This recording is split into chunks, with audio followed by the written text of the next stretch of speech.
The speed difference is going to be quite in favor of these guys you're on board with, but you cannot afford to hesitate at all. You are going to have to go make that move and be confident in it the first time around. If the pace stays the same, Ryan Luza is going to catch Ray Alfalla. You can see the red Ford Fusion getting bigger and bigger every single time by, but catching a three-time world champion and passing a three-time world champion are two very different tasks. And well, yes, Luza has been better on the longer runs tonight, and I think that gives him the advantage. Ray Alfalla is going to give it 110% to make that car as wide as this racetrack. I talked about the fact that a lot of these competitors will try to, in much as they can, not affect this championship situation. Ray and Ryan started reeling in those top four. Two of them just peeled off down onto pit road. It's Andre and Sheldon, the only two that have to come down pit road currently as we approach that 10 lap to go marker. Lap car, Joe Letteriello. Ray's able to get by him. Next is Ryan Luza, and he's going to get that job done as well. So Ryan still ekes closer and closer and closer as we near that 10 to go marker. This is going to be a crazy run to the finish as they're going to start lap 155. Still waiting on what Ottinger and Shelton are going to do. Certainly they are going to have to pit. Really no change the last time by. It is still a half second between Ray Alfalla and Ryan Michael Luza. Ray down to the inside. He gets around Shelton. That is for position. The 12 is slow. You'll see the 6 star to the inside. Luza gets by also. Catching that 12, though, quarter entry going to hurt him a little bit. Not going to be a great trip through 3 and 4 for the driver of the 6 machine. Yeah, not great right there. Just that little bit of extra time could be really, really important.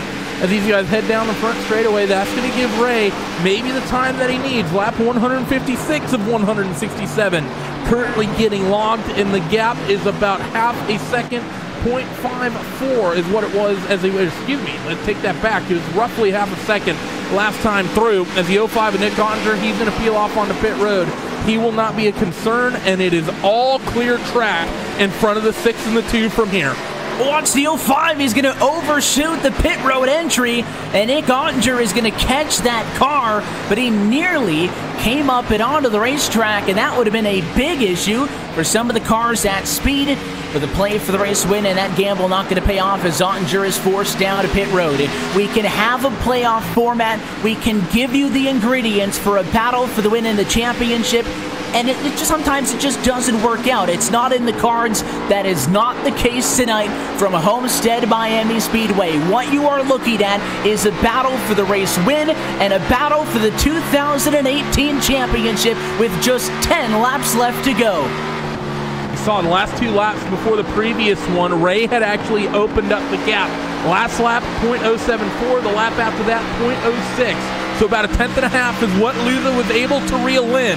I think he might be able to get there, but will he be able to actually make a move based on the way the pace has sort of dropped off and plateaued on those tires? They run through 3 and 4 and get ready to come down onto the front straightaway. Inside 10 laps to go on the series, and Ryan Michael Luza has about 10 car lengths that he needs to try to reel in. How bad do you want this? Not only, of course, the championship on the line, and if you take the title in this, you are a NASCAR champion, no doubt. You get a NASCAR championship ring. You'll be on the stage at NASCAR championship weekend at Homestead Miami Speedway. But these top 2 drivers know that. They've been there, done that. All of that on top of the $10,000 prize that can only go to one of the 2 drivers that you see coming out of turn number 4 down. So I'm not going to say it's going to get physical, but there's a chance that you really drive it hard into the quarter. Don't count out Michael Conti, who is in 3rd position, and if something were to happen up front, would be the driver to pick up the pieces as he sits about 5 seconds off of them. But Luza is no longer making up the time lap by lap that he needs to. It is balanced out there at that 5 car length gap. The dirty air is going to be something that this 6 car has to deal with. I talked about the fact, by the way, that they may not have to deal with lap cars in front of them. They may have to deal with lap cars behind them, because you have the 05 and Nick Ottinger, who just came down off of pit road. He's going to have some new tires and is going to be very, very, very fast.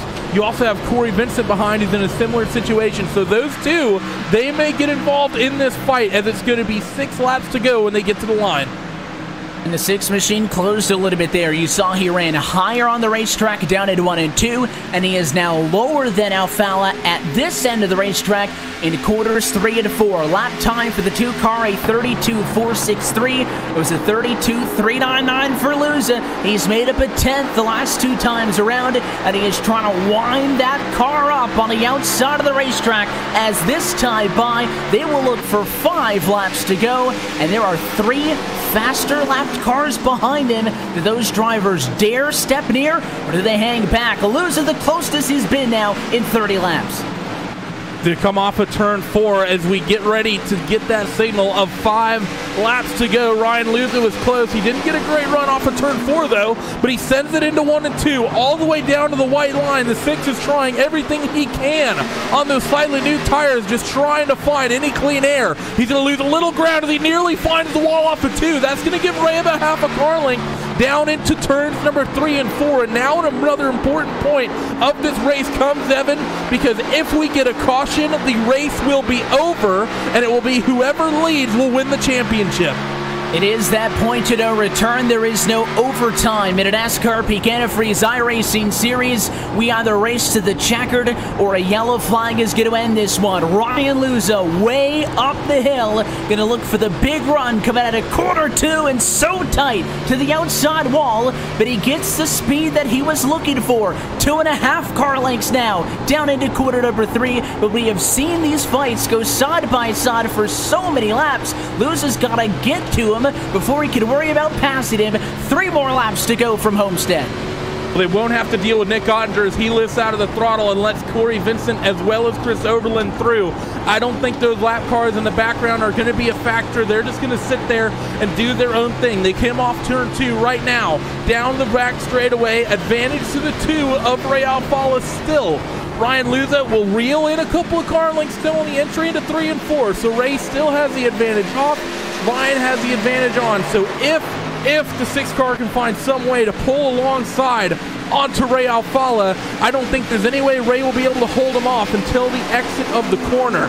But with just a lap and some change left to go in 2018, there is $10,000 on the line, 2 laps to go, and $10,000, 0.2 of a second separating it. Ryan Luza has been the best car the last couple of laps, but he is not the best car by enough. He's going to have to figure something out. For the penultimate time through quarters 3 and 4, they look for the white flag on a race, and a white flag on 2018. 1 lap to determine the championship as Ryan Luza still needs a car length and a half. He'll once again go to the outside. The 6 to build up speed. Alfala good in the center. Here comes the 6 car. Where does he put it? Into quarter number 3. The car length is going to be just 1 into the final time. The 6 drives it in hard. He looks for the bumper of Alfala, but he is not going to get there in time. The 6 can't stay in the gas, and Ray Alfala is a 4-time champion of the NASCAR Peak Antifreeze iRacing Series. What a final lap. What a final 2 corners on 2018. It was probably the 2 worst corners from both of them. Ray knew that the 6 was likely to send it, was going to look for the bump and run, so Ray dove it in a little bit deep, and of course Ryan sent it for, this $10,000 on the line. It's one of the hardest sends you're ever going to do in your iRacing career. They were both all sorts of sideways coming off of turn 4, but in the end, 3-time becomes 4-time here, and he's going to come onto the front straightaway and probably do one of the sweetest burnouts he's ever done.